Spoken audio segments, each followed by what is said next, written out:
નમસ્કાર દોસ્તો, અત્યારે અમરેલીથી સૌથી મોટા અને અગત્યના સમાચાર સામે આવી રહ્યા છે. અમરેલી માર્કેટિંગ યાર્ડમાં ખેડૂતો ખેત પેદાશ લઈને આવી રહ્યા છે. યાર્ડમાં જર્સીની હરાજી પણ કરવામાં આવી રહી છે. યાર્ડમાં કપાસની સારી આવક થઈ રહી છે.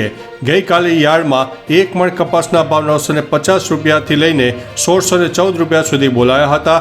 જો કે ખેડૂતો હજુ પણ સારા ભાવની આશા રાખીને બેઠા છે.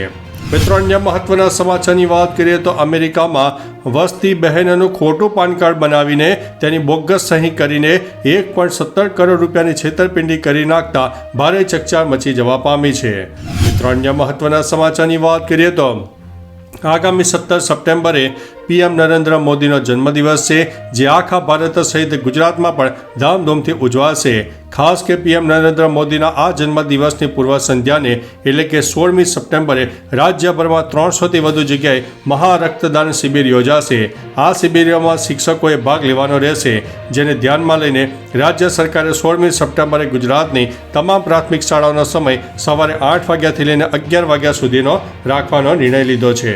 મિત્રો, અન્ય મહત્વના સમાચારની વાત કરીએ તો સાનિયા મિર્ઝાના ઇન્સ્ટાગ્રામ ઉપર પોસ્ટ અત્યારે વાયરલ થઈ રહી છે.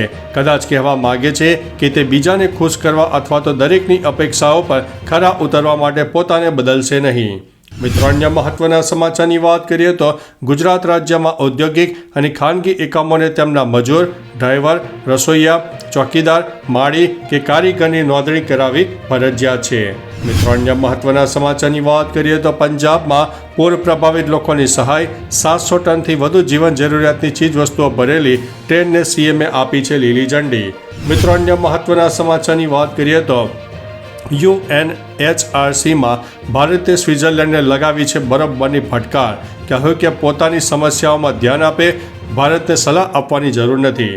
મિત્રો, અન્ય મહત્વના સમાચારની વાત કરીએ તો દેશમાં મોટા આતંકવાદી ષડયંત્રનો પર્દાફાશ. દિલ્હી પોલીસે ISISના 5 આતંકીઓની કરી છે ધરપકડ. મિત્રો, અન્ય મહત્વના સમાચારની વાત કરીએ તો નેપાળમાં ફરીથી ધમાલો જોવા મળી રહી છે. જેલમાંથી ભાગી રહેલા કેદીઓ પર સેનાએ ગોળીબાર કર્યો, જેમાં 2ના થયા છે મોત.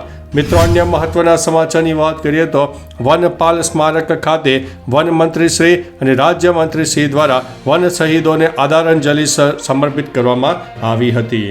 મિત્રો, અન્ય મહત્વના સમાચારની વાત કરીએ તો વડોદરામાં કોર્ટમાંથી ફરાર આરોપી સુરતથી ઝડપાયો છે. મદદગારની તપાસ પણ જારી કરવામાં આવી છે.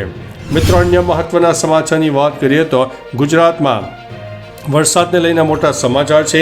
મંત્રી જગદીશ વિશ્વકર્માએ જ્ઞાનીબેન ઉપર સાધ્યું છે નિશાન.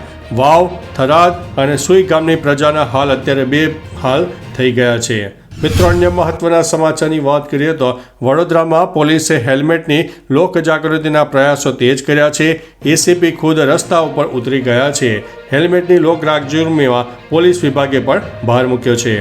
મિત્રો, અન્ય મહત્વના સમાચારની વાત કરીએ તો સુરત પોલીસની મોટી કામગીરી સામે આવી છે. રાંદેર પોલીસે રીલ બનાવનાર ભોલા રાજભરની કરી છે અટકાયત. પોલીસ સ્ટેશનની ચેર પર બેસીને યુવકે બનાવી હતી રીલ. 7 માસ અગાઉ યુવક કલર કામ માટે પોલીસ સ્ટેશન આવ્યો હતો અને તેણે આ રીલ બનાવી. રીલ વાયરલ થતાં પોલીસે તેને ઝડપી પાડ્યો છે અને તેની પાસે માફી મંગાવી છે. મિત્રો, અન્ય મહત્વના સમાચારની વાત કરીએ તો સુરતમાં 300 શિક્ષકો પર 2000 રૂપિયાનો દંડ ફટકારવામાં આવ્યો છે. પેપર ચકાસણીમાં બેદરકારીની આ સજા મળી છે. મિત્રો, અન્ય મહત્વના સમાચારની વાત કરીએ તો MLA ચૈતર વસાવાને લઈને મોટા સમાચાર સામે આવ્યા છે. ચૈતર વસાવાને ફરીથી જવું પડશે જેલમાં. જાણો શું છે કારણ. લાફાકાંડમાં જેલમાં કેદ ચૈતર વસાવાને અગાઉ કોર્ટે વિધાનસભા સત્ર માટે 3 દિવસના પેરોલ આપ્યા હતા. મિત્રો, અન્ય મહત્વના સમાચારની વાત કરીએ તો ગાંધીનગરમાં કેન્દ્રીય ગૃહમંત્રી અમિત શાહે 78.15 કરોડના વિકાસ કાર્યોનું લોકાર્પણ કર્યું છે. તો ચાલો મિત્રો, ફરીથી દેશ અને દુનિયાના સુપરફાસ્ટ સમાચાર લઈને મળતા રહીશો. ત્યાં સુધી અમને રજા આપશો. નમસ્તે.